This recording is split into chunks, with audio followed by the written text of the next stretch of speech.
Dios me regala la inspiración, el Espíritu Santo, para poder ayudar al pueblo en su peregrinar rumbo a la tierra prometida,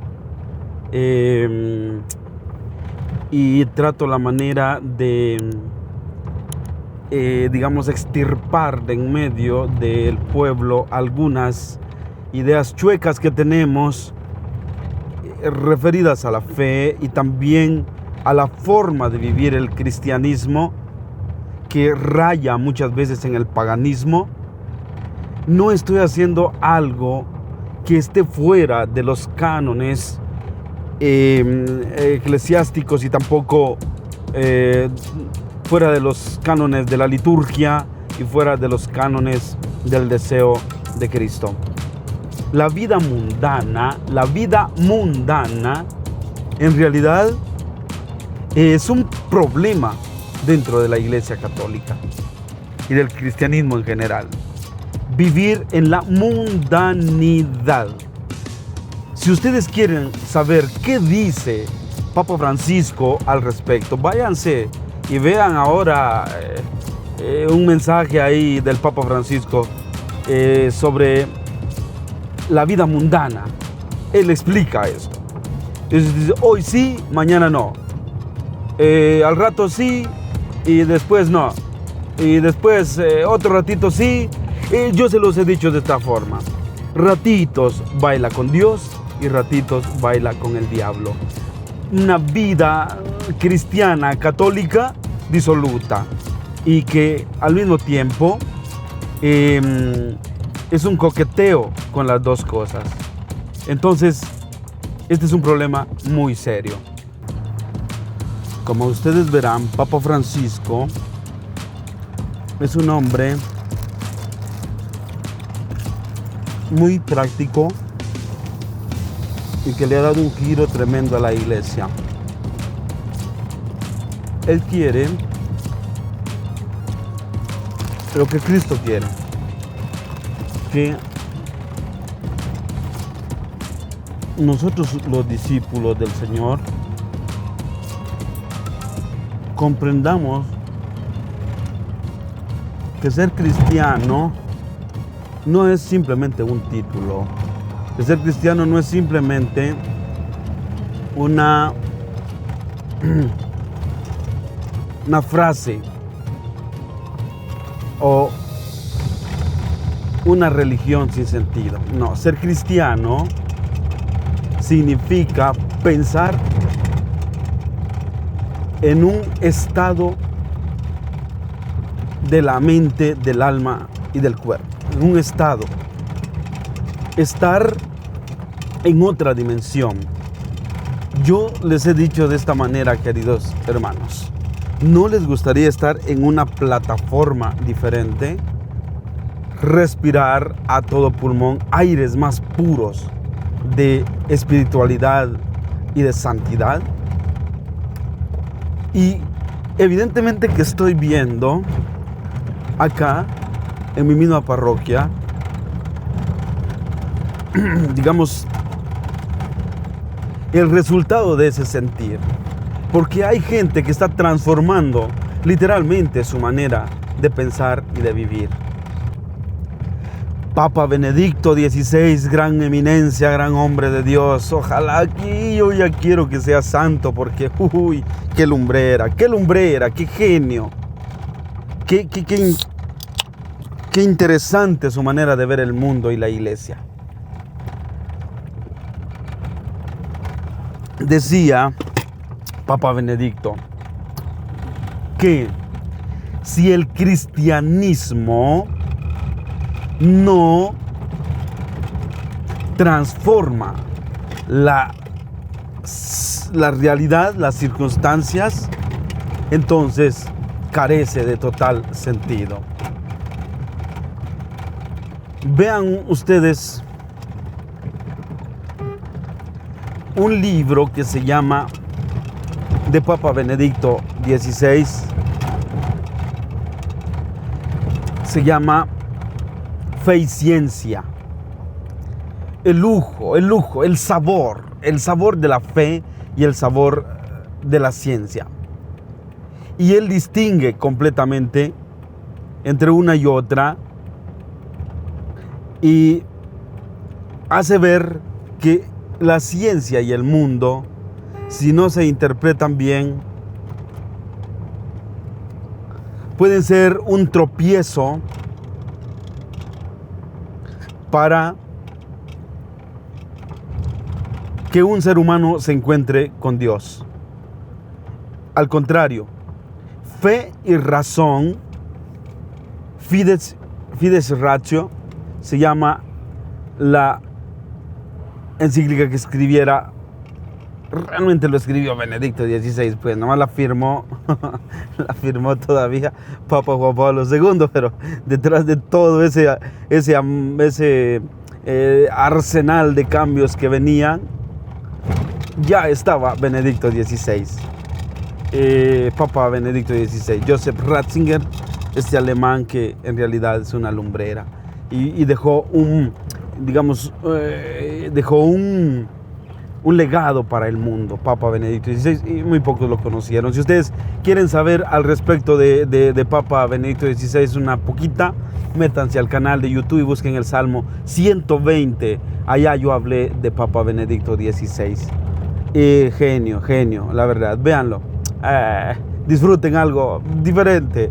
Allá en Salmo 120, métanse así al YouTube, pónganle Salmo 120, Padre Efraín Mejía, y se van a dar cuenta ustedes de qué belleza estamos hablando. Luego,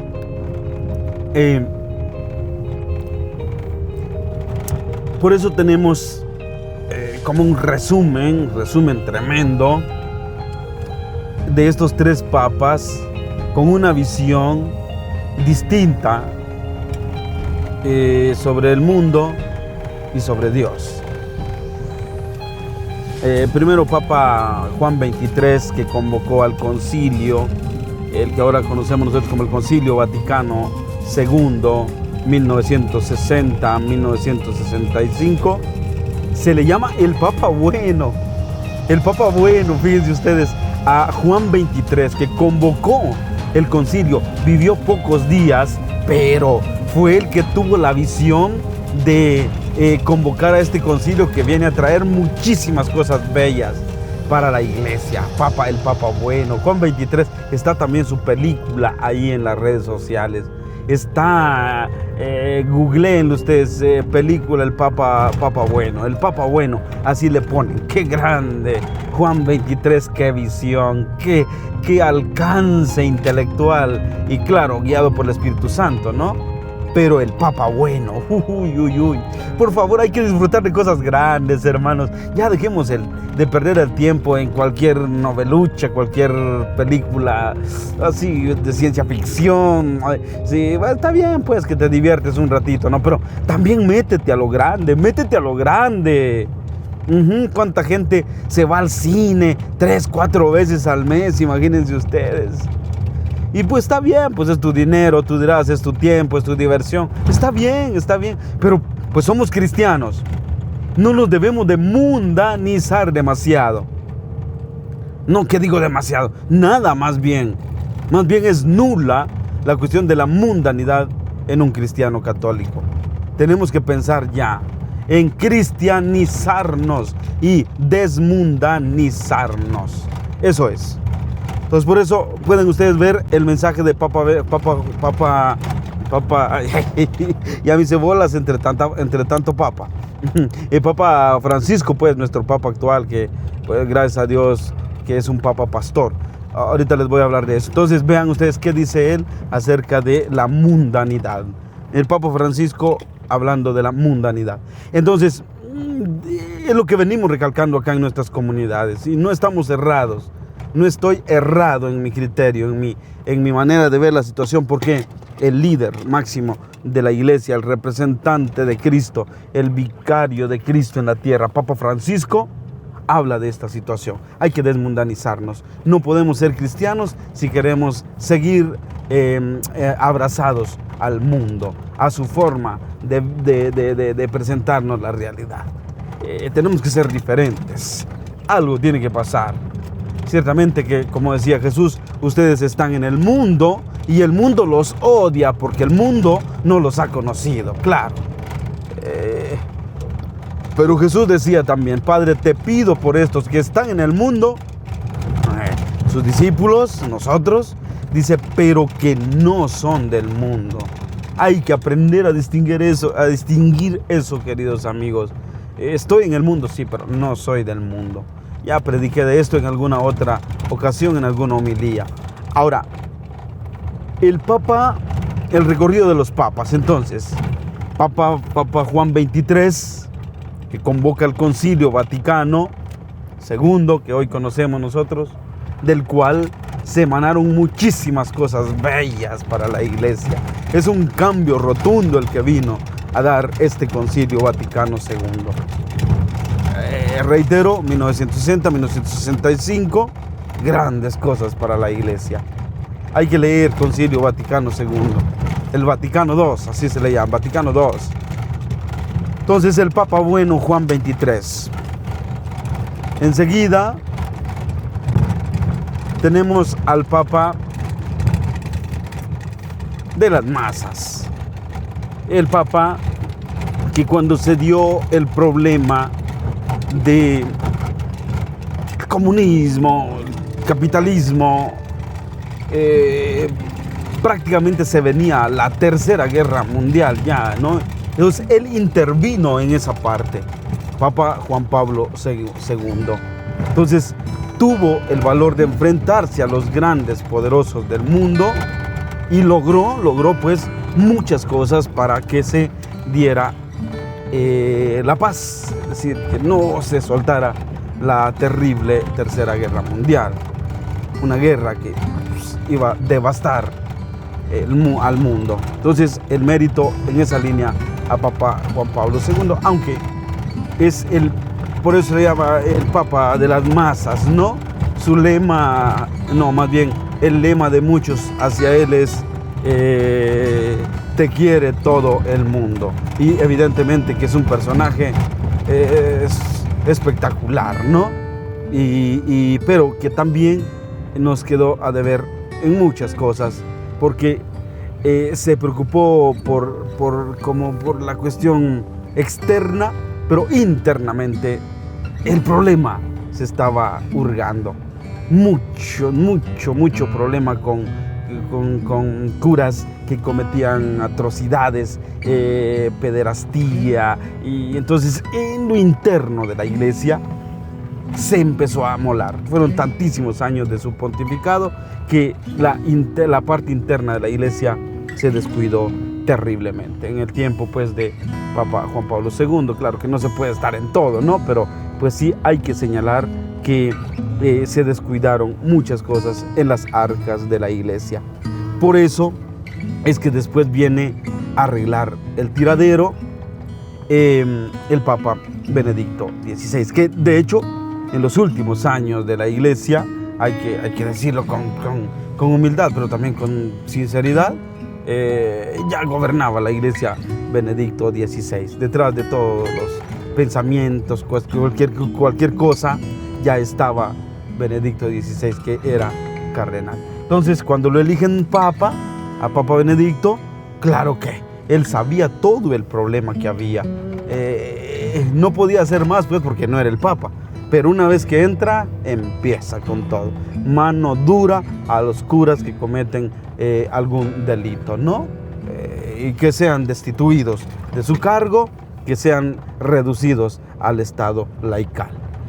Entonces puso orden, y claro que el mundo interno de la Iglesia también puso el grito en el cielo, y se le llama entonces el Papa teólogo. Vino a poner las ideas de la fe en orden, y ese es el mérito tremendo de Papa Benedicto XVI. Entonces, no lo olviden, estamos hablando un poquito de los papas. Papa Juan XXIII, el Papa bueno. Papa Juan Pablo II, el Papa de las masas, pero descuidó las arcas de la Iglesia. O sea, Es bien tremendo esto, ¿no? Dios que nos ayude, porque a veces se arreglan mil cosas afuera, pero a veces la casa está muy sucia. Y eso fue lo que pasó. Entonces tuvo que venir a limpiar muchas cosas bajo de la mesa, sin que nadie más se diera cuenta, el Papa Benedicto XVI. Se le llama el Papa Teólogo. No. Que si yo digo algo, queridos hermanos, regularmente mis predicaciones tienen una base teológica ahí, en Benedicto XVI, y en muchos teólogos pues que hemos estudiado, ¿no? Y sobre todo en la Sagrada Escritura, en Jesucristo, que es el teólogo por excelencia. Y Papa Benedicto XVI, un gran teólogo, filósofo, teólogo y papa, pastor de la iglesia, ¿no? Pero resalta bastante la teología de él, tanto que se le llamaba el bulldog del Vaticano. Imagínense ustedes, ¿no? Cuando habla, está en cosas serias, ¿no? Tremendo el maestro. Da gusto leerlo. Si ustedes quieren, desen una quemadita en tantos libros que él escribió, pero pues por lo menos léanse Jesús de Nazaret 1, 2 y 3. Qué lenguaje tan sencillo, tan práctico, fácil de comprender, a pesar de que tienes en las narices a un alemán. Entonces el Papa Teólogo, y después viene Papa Francisco. Es el Papa Pastor. Uy, qué grande es Dios, ¿saben? Y qué grande Benedicto XVI. Oiga bien, porque Benedicto XVI murió hace poco, ¿no? Ahora, si Benedicto XVI se hubiera quedado en el pontificado hasta que ya no pudiera más, si hubiera muerto, y entonces tuviéramos que haber elegido al otro papa, entonces imagínense cuántas cosas, ya cuando no tenía las facultades, cuando él ya no podía desempeñar bien su cargo, no por falta de capacidad espiritual, pero sí ya no dan la capacidad volitiva, intelectual, física, corpórea, no da para más. Entonces, él decide, yo voy a dimitir. Nadie obligó a Papa Benedicto XVI a dimitir de su cargo como Papa. Qué humildad, al contrario, teniendo en las manos el poder, al mundo entero en sus manos, dice, no, ya, que venga a otro a relevarme. ¡Qué visión, oiga! ¡Qué visión futurista! ¡Qué grande, qué tremendo caballero de Dios, Papa Benedicto! Imagínense ustedes. Y entonces, Dios va actuando a través de estos hombres elegidos. Y el Espíritu Santo, juntamente con todos los cardenales, se encerraron en el Vaticano. ¿Y quién se iba a imaginar? Eligieron al Papa Pastor. Ay, qué hermoso es ser cristiano, hijos. Si ustedes ven estos signos y no les conmueve el corazón, neta, no sé, pues, ¿no? ¿En qué planeta viven, no? Ya nos perdimos en el camino, ¿qué onda, no? Entonces, el Papa Pastor, claro, él mismo vino a decir que quiere una iglesia accidentada. Oigan bien los términos, ¿no? Papa, una iglesia accidentada, una iglesia de las periferias. Este es un mensaje también que muchos hacen de eso su alarde, ¿no? Y hablan bonito de la iglesia accidentada, de la iglesia en salida y la iglesia en las periferias. Palabrería. Yo he escuchado mucho cura así. Quiero que lo sepan, que a veces digo, neta, este compa no saben ni lo que está diciendo, nomás para llenarse la boca con palabras bonitas, no, pero la práctica es otra cosa. La periferia, esta es la periferia, los más necesitados, los más pobres. Aquí andamos, miren, hermanos. Yo pienso que los sacerdotes tenemos que aventarnos a esto. Aquí donde nadie quiere venir, ahí tiene que estar el sacerdote, oliendo a oveja. Decía el Papa Francisco, el pastor tiene que oler a oveja. Entonces, si alguien anda en el potrero, evidentemente que huele a vacas. Si tu trabajo es cuidar puercos, vas a oler a puerco. Y si yo soy pastor de ovejas, tengo que oler a oveja. Es decir, estar con el pueblo. Esta es la característica fundamental del Papa Francisco. Por eso es llamado el Papa Pastor. En Buenos Aires, Argentina, cuando él era arzobispo, y desde antes era un tipo muy humilde, muy centrado, muy ecuánime, pues va. Y entonces, no es que no pudiera él tener una unidad en que moverse, pero prefería irse en el metro. Viajaba en el transporte público. ¿Para qué lo hacía? Es interesante esta vida de este hombre. Es maravilloso, es genial, es un tipazo. Y Dios ya estaba preparando al Papa. Entonces, ¿qué hacía este Papa? Se iba en el camión.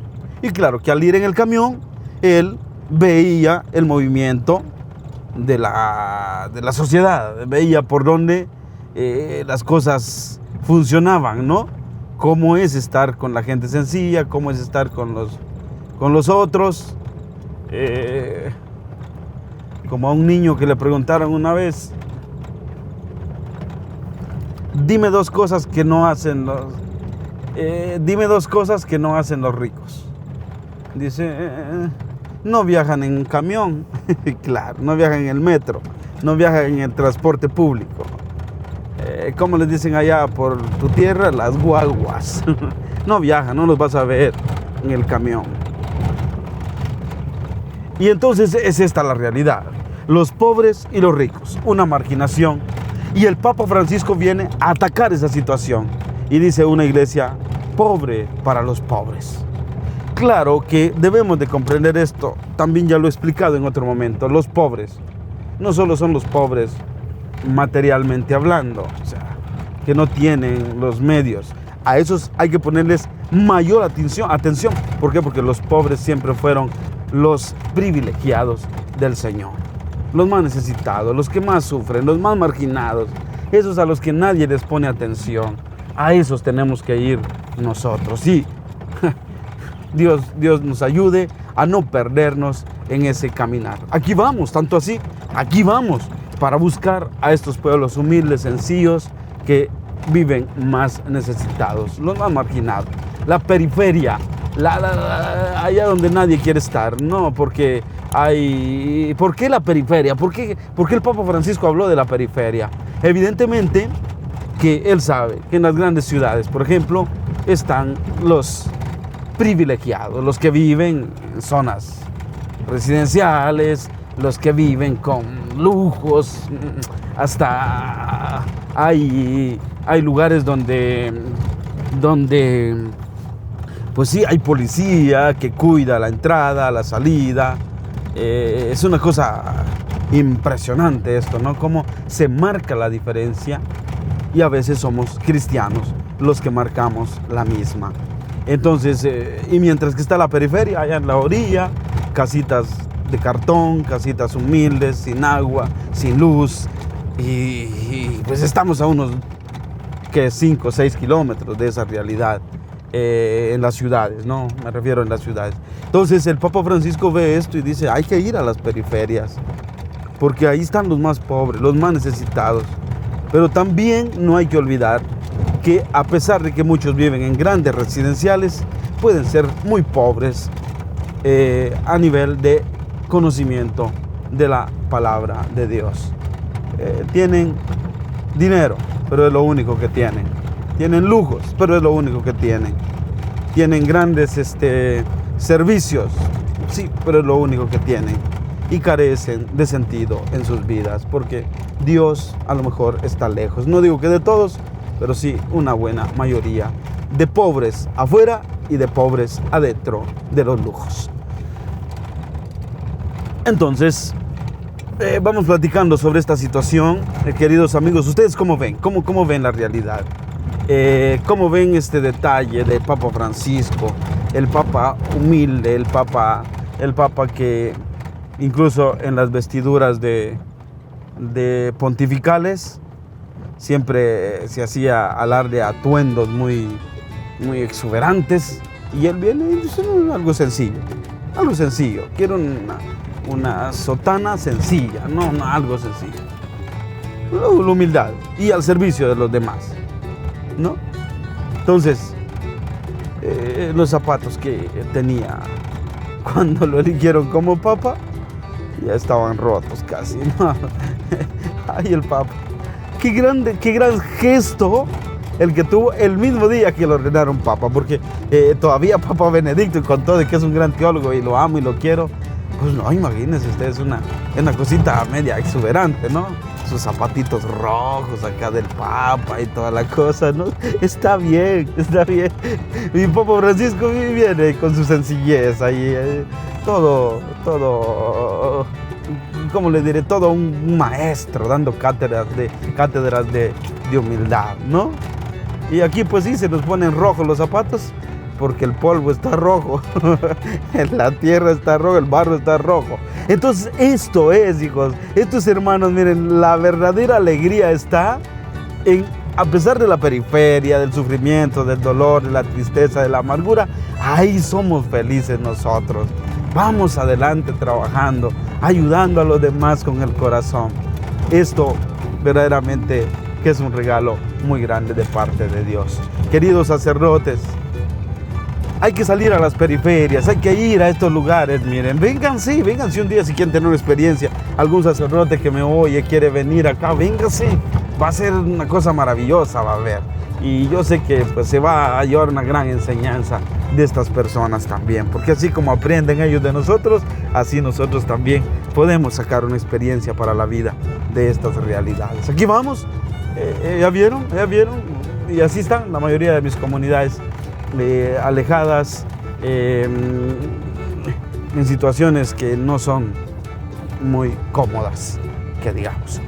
Bueno, quiero agradecer de todo corazón a todos ustedes que todos los días siguen las transmisiones. No dejen de darle like, ¿saben? No dejen de compartir un comentario, porque los comentarios y los likes en verdad son fundamentales. YouTube está viendo esa información y al ver que hay más gente interesada en esto, entonces, ¿qué hace YouTube? Promueve más estos mensajes. Ayúdenme, no sean gachos, a que estos mensajes lleguen a más personas. No se olviden de, al entrar al canal, denle like al video que ven, a la transmisión que vean. Denle like, escriban un comentario ahí. Sus comentarios son fundamentales. Hay comentarios tan bonitos que a mí me encantan porque dicen lo que aprendieron hoy. Hoy aprendí esto, padre, y yo me siento emocionado por la Biblia. Y qué bueno que estoy aprendiendo y estoy creciendo. Yo estoy entusiasmado y estoy empezando a tener una manera nueva de pensar. Esos comentarios, qué buenos son de verdad. Ánimo pues, hijos, échenle muchas ganas, no dejen de suscribirse, de suscribirse al canal, de darle like y de compartir con otros estas reflexiones o las homilías que todos los días estamos dando a través de la Santa Eucaristía.